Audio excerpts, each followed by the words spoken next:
60 second sports science, let's go. This will probably be a bit longer than 60 seconds, but just bear with me. So I have here a Fusion Sport Smart Jump system. So Fusion Sport has actually been taken over by a company named Vald. So it is no longer Fusion Sport that kind of runs this system. So basically what we have is a device that can measure contact time, so how long I spend on this mat, and then flight time, how long I spend in the air. And through a couple cool calculations that involve some crazy math and body mass, as well as the contact time and flight time, I can figure out the stiffness. Which is basically the measure that I'm looking at for my PhD, which is basically the level of deformation or change in length of a structure in reaction to an applied force. So that's relevant in any kind of rebound, jump, or sprint, or anything where I'm kind of bouncing off the ground, which is relevant in a lot of sports.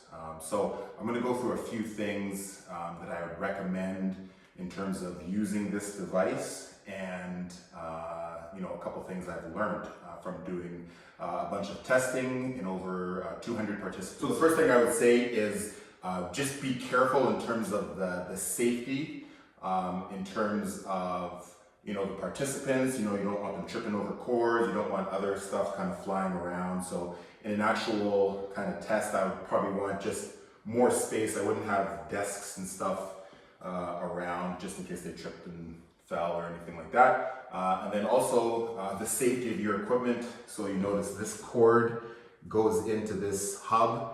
It has those little prongs, and you just have to put it in very carefully because it's very easy to break. I know because I did it, and it was super annoying because I had to send it to Colorado to get it fixed, which delayed a lot of my testing. So be careful putting this cord in.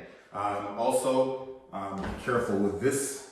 Okay, it's just this one little connection to the mat, and if you mess that up, same thing. You gotta send it, way off. It costs a lot of money to do so. So I wouldn't suggest allowing participants to step onto or off the mat on the cord side. Okay, I would say they come in from the sides or the back here. Part 3 is instructions. So especially dealing with kids, you can't assume that if you have a line of kids that everyone's listening. So if you have some pretty distinct instructions, unfortunately you likely have to repeat them for every single kid, because there's going to be one kid, it could be the 3rd kid, the 5th kid, the 11th kid, that just wasn't listening, wasn't paying attention, and they're gonna hop on the mat using some type of other thing that you didn't instruct. So I'll give you an example. I would say something like, okay, you start off the mat, hands on hips, look to the horizon. Okay, I'm gonna say 3, 2, 1, and go, and then you jump on the mat. Okay, so those are the instructions I would generally use. But then some kids, if they weren't listening, they might do something like this. When it's their turn, they might just hop on and then, do something, oh, shoot, and then they hop back on, which kind of messes up their first couple hops, which decreases the number of basically good reps that we could analyze. So repeating the instructions each time for each kid. It gets annoying to say, but it's important if you want good quality research. Number 4, depending on the type of jumps you're doing, so I'm going to say especially for the types that I'm doing, which are technically hops, we're going to be going up and down vertically. Okay. If you're doing, say, a counter movement jump, it's a little bit harder, but what I mean to say is ideally we want them going vertically as much as possible. But what you'll see kids do, really anyone, but especially kids, is they're gonna be here, and then they're kind of all over the place, going side to side, back and forth. So it's not ideal. We can kind of ignore it in the calculations, like we know it's happening because that kind of horizontal movement or lateral movement, we know it's happening, but we kind of tend to ignore that in the calculations. It'd be a bit different if I had a force plate that could measure those different forces in the different directions. But since we don't, okay, it only measures contact time and flight time.